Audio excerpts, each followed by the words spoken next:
news he had filed bankruptcy. I watched his company steal a whole backhoe that got delivered. But for meanness, he would ground me, and I would not even know why I was grounded. And then they would go to the races or go wherever they went every weekend. And he had a full bar full of liquor. I was 13 years old, maybe 12. And I started drinking it. It wasn't my first drink. I remember trying a drink in a friend's basement because we found it. But I started drinking at the age of 12. Every time they'd leave, and I'd fill the bottles back up with water, and then I'd get caught. I always did that, and I'd get caught. But he would ground me from the phone. He picked me up by my hair and threw me across the room. He was verbally abusive to his son, who I'm still friends with.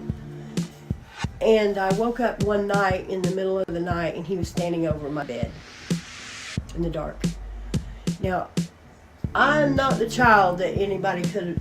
I was not molested ever by anyone that I know of, because I wasn't that child. I would have kicked you in the balls and screamed bloody murder. It wouldn't matter if you said you're gonna kill my mom, whatever. Nobody was. I'm just that person. I'm not the one that anybody could. I would fight to the end. But he was in my room. So I was in 7th grade. I went to school the next day and got on the payphone and called CPS for myself. Then I went and started staying with a friend of mine down the road. Almost always stayed with her after that. CPS, nothing became of that, I don't guess. I don't know how it was handled, but I never did see a CPS officer or whatever they're called, worker. So we still live with him. We've lived there about 2.5 years total. And I start dating a guy from school and fall into a crew of potheads. People that drank and smoked pot. So that's where it all started. And my mom got a divorce. I had to move back to my original hometown, which I was kind of picked on in 6th grade. They found I was adopted, and they told me, the kids at school told me I was adopted when I didn't even know, because it's a small town, and one of the parents told one of the kids. And my mom was a hairdresser. She was a single mom. She taught beauty college. She knew all the trends and stuff, and we're from this little pig town. So when no one else had leg warmers, I had leg warmers on. Well, I got picked on for this. They were jealous of me. And when I moved to the new school with the stepdad, I loved that school. I was popular. I was so popular, friends with everybody. And I didn't want to leave that school at all. But I didn't want to live with that stepdad anymore. So I had to move back to my hometown. And I wasn't crazy about that. It was the first day of 9th grade. And some girls picked me up and said, we're not going to school today. We're running away to Florida. We all had $33 for our book money. And we took $99 and ran away to Florida. Our parents drove down there and got us. That was the start of my being in trouble, because somehow or another my mom got me hooked up with a thing called youth. I don't know what it was. But I had a counselor who was then supervisor over me, not my mom anymore. I went to girls. She told me I couldn't go to a concert, a Def Leppard concert, and I went anyway, knowing the consequences. And then I hid out for a while until I got caught, and then I went to a juvenile detention center where I escaped, and then I got put in a county jail with grown women. They weren't in my cell, they were around the corner, like in our block. And I stayed there altogether 6 weeks. But for 2 weeks I was sent to Indiana Girls School. A diagnostic, they called it, to scare you, I don't know. But as my teenage years went on, I kept using marijuana. And I think right about the end let's see, my sophomore year, I think I had used acid, and that would probably be all. Acid would be the other thing. And so I really liked pot. I would never turn it down. And drinking a lot. As teenagers, getting a half pint of whiskey on Friday night, half pint of whiskey on Saturday night. So I moved back. We ran away, and then I got in all this trouble, and then so I kept on using pot. Eventually, my mother got back custody of me after I was taken from a good home and placed into a foster home in a city with, now look, mind you, I'm not prejudiced at all, but I'm telling you, I grew up in a town with not one single black person or anything. Suddenly I was in this huge high school with black people. They had a smoking area, just all this stuff. And I lived with this lady, a foster lady. She was a bartender. She was gone all night, every night. And the girls that lived there had guys over all the time. And they were like, you know, I'm from Austin, never been around anything, and I've got like black guys knocking on my door. So anyway, the stepdad caused, I'm sure, all my everything that went wrong with me. I was adopted at birth. My biological mother got pregnant with me when she was 16 by her fiance's best friend. While her fiance was off in the military, got pregnant by his best friend, my dad. And he came back, and the family told her, you're giving this baby up for adoption. So she set it up to give me up for adoption because she couldn't go back to Kentucky because her dad, my grandpa, molested everybody.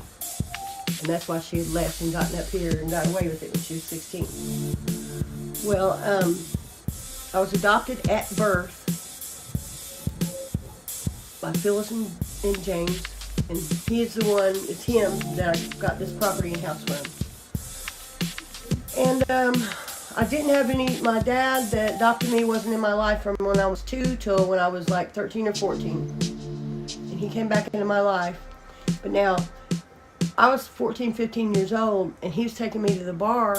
I mean, this is a wealthy man, you know, taking me to the bar, buying me Brandy Alexander's, it's like a milkshake with liquor in it, and then having me driving down the interstate. I was 15 or 14.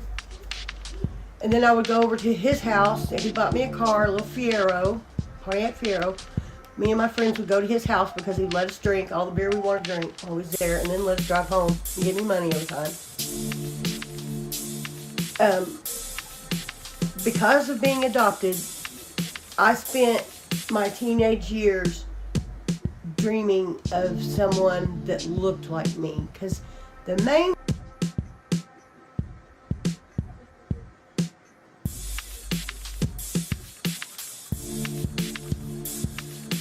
thing that always bothered me about being adopted was that I had never seen anyone else I looked like.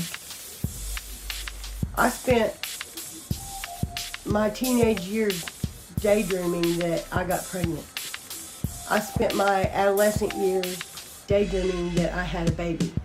I wanted a baby from then on. I got pregnant when I wanted a baby. I got married when I was 17, and my mom signed, she emancipated me so that I could get married and move out of the home. I moved in with the husband who lived with his parents, and they were something else. And I did not want to live there no more. So I had to get a job, and I had to quit school. My last semester of my senior year, I quit school. Wasn't pregnant when I got married. To the weirdest motherfucker in the universe, let me tell you. That dude was mental. That's my oldest son's dad. So finally I have a baby. Finally I see someone I look like. When I'm 19, I search out to find who my real parents are, and by some good detective work as a 19-year-old, we knew the judge that had done the adoption. Oh, I was adopted black market because my biological mother put me up for, she went to the doctor in the next town, and my mom knew the nurse there. They were best friends, and the nurse told her, like, we know this lady that's giving up her baby. And so they got me black market. And I called up that judge that did that adoption. I called him on the phone and got his number, and he was like in his 90s, and he had kept all his records in his basement. And he got me the information and told me my mother's name and called me back and gave it to me, and he died the next week. I took her name and I started to search at the courthouse for marriage records around the year I was born, and found her. Found the guy she married, got him out of the phone book, the address. It was 2 houses down from me where I lived. Went to his door. He said, "I'm not your dad." He looked at me and knew who I was. He said, "I'm not your dad, but I'll tell you who is." So then he told me who my dad was, and by that day I had met him, and by that weekend I had drove to Michigan and met my mother. I tracked her down through her family in Northern Kentucky. And my mother is a bad addict. My dad just drank a lot. Like, when I met them, they both drank a case of beer a day. I tried to enjoy being friends with my biological mother on and off for years, and it would end in knockdown, drag-out fights. She was mentally not right, seriously. She would have 2 beers and be fun, and have 4, and she would be offended. We have literally been in knockdown, drag-outs. And then we hadn't seen each other for a little while, but we had been talking a little, and I got a phone call, and I had to go to Ohio at that point, and we had to take her off of life support from her and 2 guys. One of the guys was driving, no license, drunk, and they hit a tree, and she helped the others get out of the car, but then ended up, she wasn't there mentally anymore, even though I saw her move and I saw her respond. They said she wasn't. And ultimately I wasn't next of kin because I was adopted, and so her sister was being in control, and she had them pull the plug and never gave me a single thing of my mom. And meanwhile, that happened just recently, but back up to the marriage. The marriage was ridiculous. The guy cut my sandals up in 100 pieces. He was a recluse. We'd go somewhere, pay to get in this place, and then he'd run back to the car. And my mom had a reception for us, because we went and got married at a church without anybody. She had a reception for us, and he didn't go. That should have been the first time. So we ended up splitting up finally. I got away from him and decided to move me and my oldest son to Florida, where I had made a friend on vacation years ago. And I just packed up on a plane and moved him and went down there. I lived in a treehouse type thing. I had a car seat on my bicycle. I lived in St. Augustine, Florida. I would ride him to the babysitter and go to work at the Crown Amoco gas station all night, where a little bit of evilness started. Oh yeah, by the time I moved down there, I had been hanging around somebody that had cocaine, and I had started snorting coke. But it wasn't bad. I moved down there, it was fine. You know what I mean? A bad drug addict won't move away from their drugs.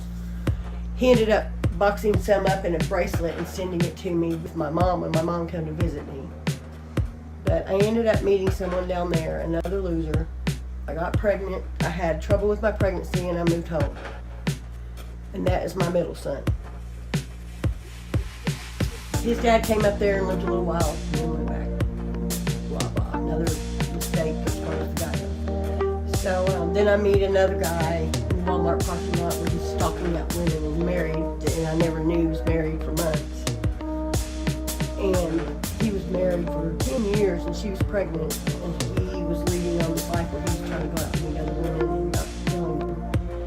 And we ended up getting together, staying together, and I got pregnant by him with my youngest son, Dallas. He ended up having some gay tendencies at the end. He took me to a gay bar in Louisville where there was a drag show, and it was very entertaining, and I liked it and stuff. But then when I went to the bathroom, I come back, and he was sitting with a man. And we got in an argument, and they kicked me out, but he stayed. And I couldn't even get into my car. This is downtown Louisville. Well, we split up after that. I kicked him out. And so now I got 3 kids. I lose my apartment. I move to my girlfriend's house, and he's staying there. She's letting him stay there. I go in there. I've done coke before. Well, he's got some coke he gives us. We do it. We smoked it. I thought we were doing coke a fancy way. After several hours, I found out it was crack. And all I knew was crackheads. You know, I'm like, this is crack? Once I tried that crack, man, that's all I could live for. That's all I could live for. I ended up losing. I allowed my mom to raise my oldest. And the next one got taken from me.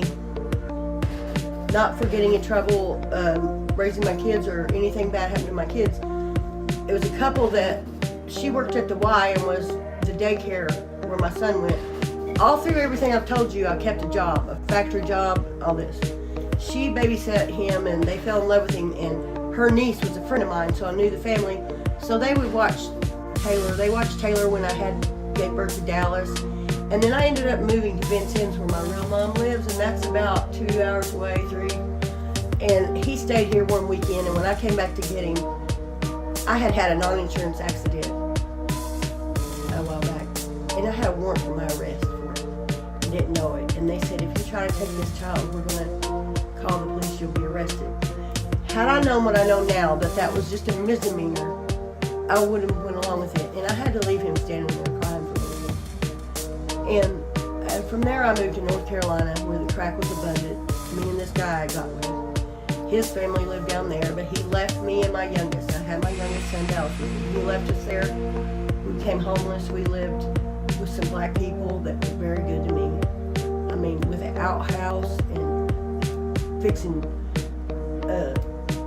chitlins and pork back or whatever. Fat back, that's what we ate. And he was a crack dealer though. And then I stayed with this older lady. She was a crack dealer. I rained on crack for a long time. I met a man that was older than me because I did construction and we built his house. Me, him, and this crackhead friend of mine. I built his house. He didn't do drugs, but he was okay. This guy didn't do crack, but he knew people that did. One of those. And basically, he got a crush on me and would give me money or buy me crack and buy us crack before we worked on his house every day. And nobody tried to make me quit doing crack. One day my little boy said, "Mommy, why you always stare out the window?" And I'm telling you, literally, I had a warrant almost the whole time I was doing crack. And how in the hell I thought that was fun.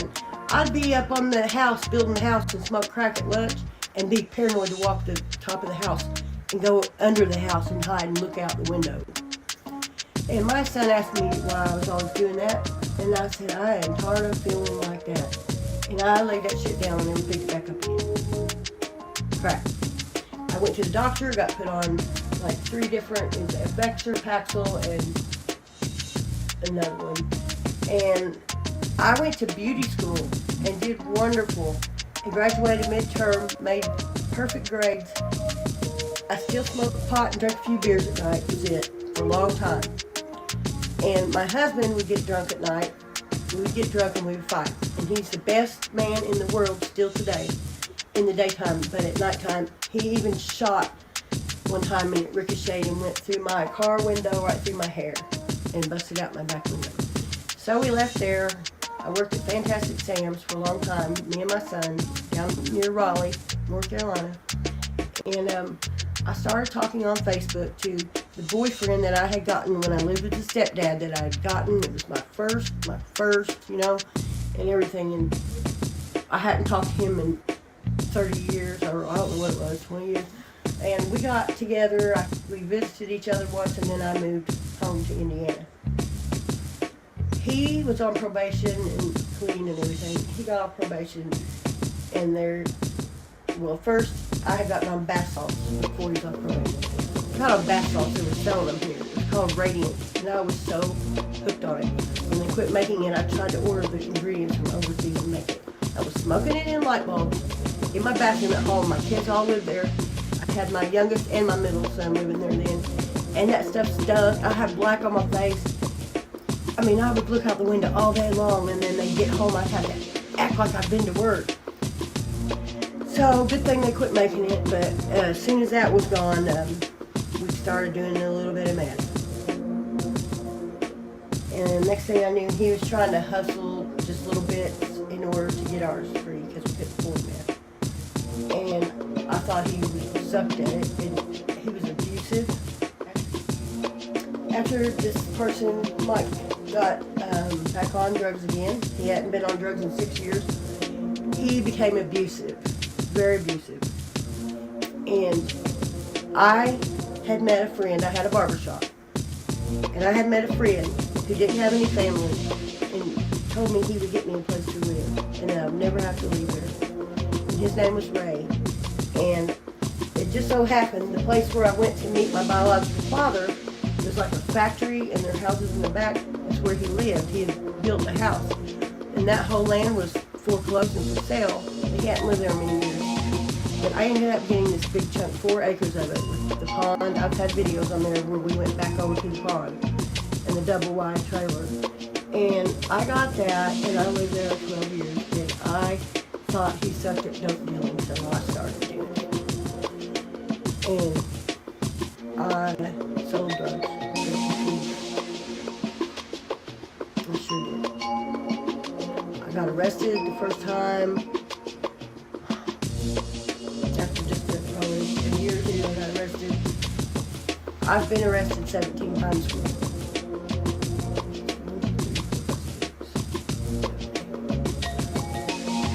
I guess I've been arrested like 10 or 12 times for possession of meth, and 2 times for dealing.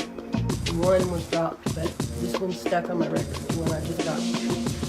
I came out of 10 years prison down to 6 years of probation from that. And after I quit doing crack, I would still snort a lot of coke if it came about. But I kept my job, worked, and did everything. I wouldn't trust myself now around a lot of coke. And so, through the years, in and out of jail, taking care of Ray, that man who ended up getting colon cancer, and I took care of him in our home till the day he died. He didn't live there with me at first, he had his own house, but then he was terminally ill and moved in. And he had a 50-year-old son who was mentally retarded, and I took care of him. So, at this point, I'm hustling my whole life to survive. I've got my 20-some-year-old son and his girlfriend living with me, not doing nothing. I was furnishing them drugs. My fault.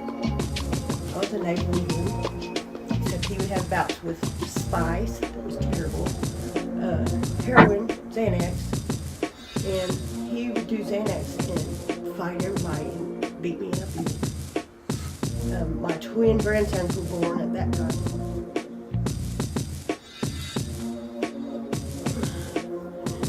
So, I hustled my way through all those years because I didn't know how to make it otherwise, because I was on drugs. In 2020, I ended up going out for a job and got hired at a place. I started working there. I worked there 4 years, and I was fired from there, but he still works there. I was fired for being a whistleblower. I called the EPA, OSHA, all in. He was paying us on the same W-2, both of us. They were dumping all, and still are, all the hog shit into the environment. And that's another story. But, and I worked there 4 years, got fired, moved here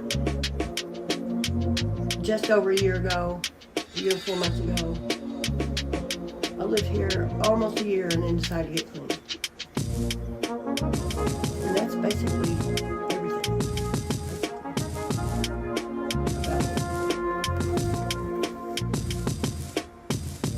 I still have my adopted mother alive, but she quit speaking to me when I was getting arrested.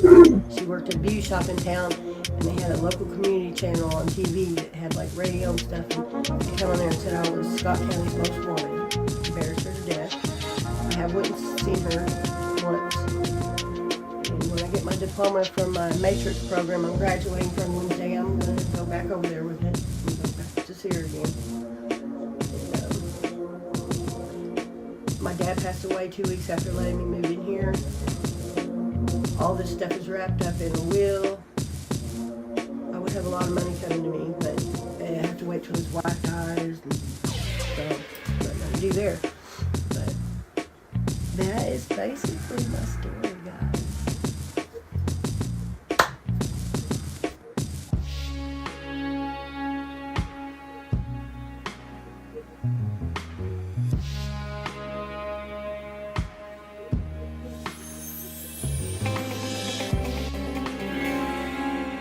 It is a very comforting thought to think about the fact that God loves you and me enough to have made a plan for our life.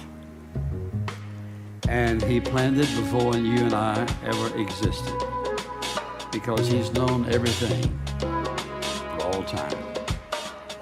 So that you weren't just an accident. God had a plan for your life. Now, whether you understood that or not is a different issue. But He does have a plan for every single one of us. And the very fact that He has a plan is an expression of His love for us. That He thinks enough of us that He wants the best for us. He has a plan that He has laid out in His Word, that if we will just follow His Word, follow His plan, we'll have life at its very best. Because His plan's always the best. His plan is not always the easiest, but it is the best. Some of His plans may lead us to places like we have to climb mountains or walk through valleys or whatever it might be. But He has a plan. And I would simply ask you in the beginning of this message, have you ever asked God to show you His plan for your life? Have you ever asked Him if you were following His will and His purpose for your life?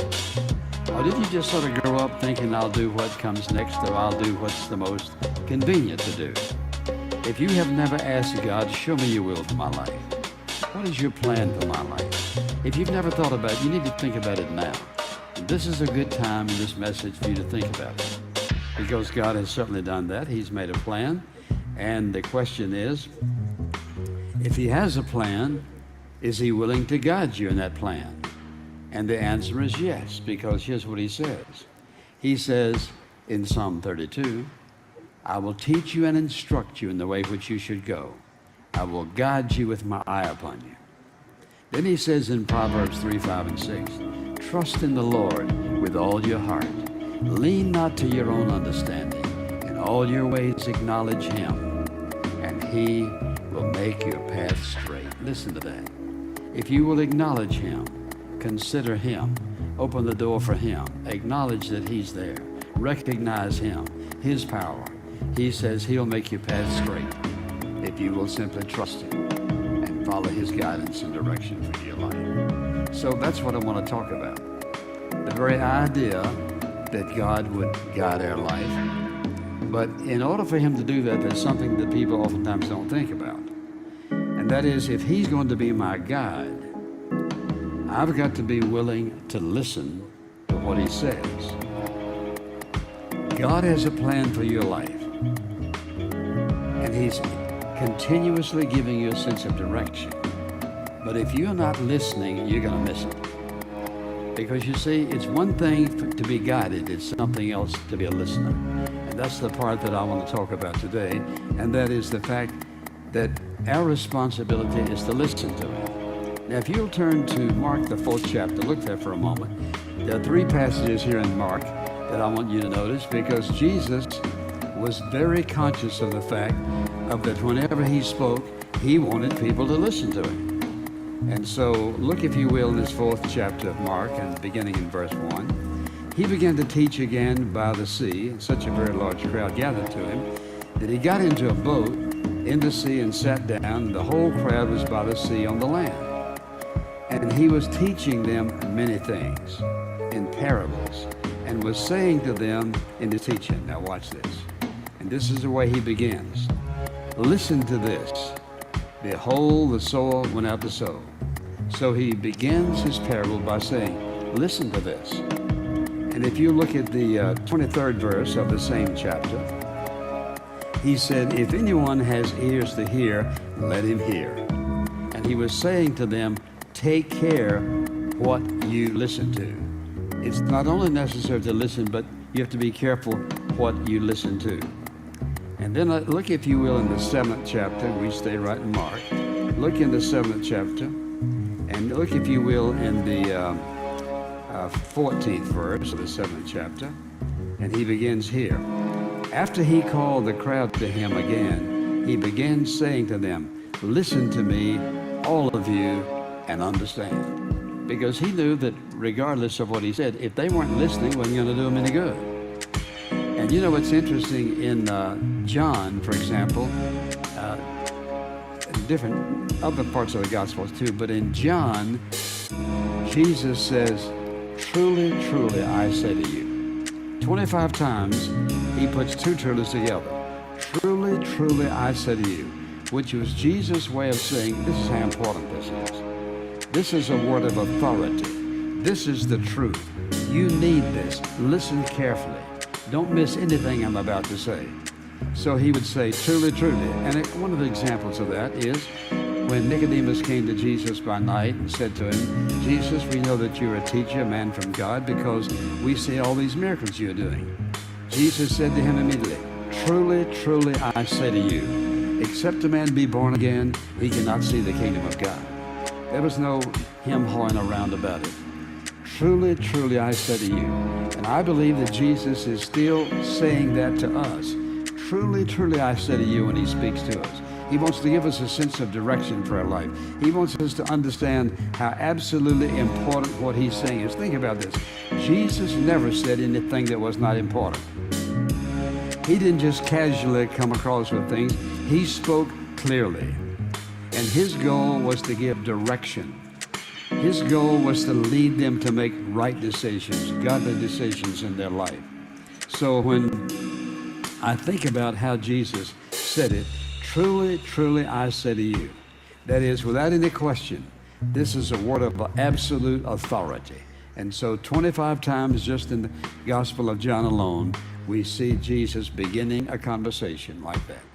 Truly, truly, I say to you, that is, what I'm about to tell you is very important.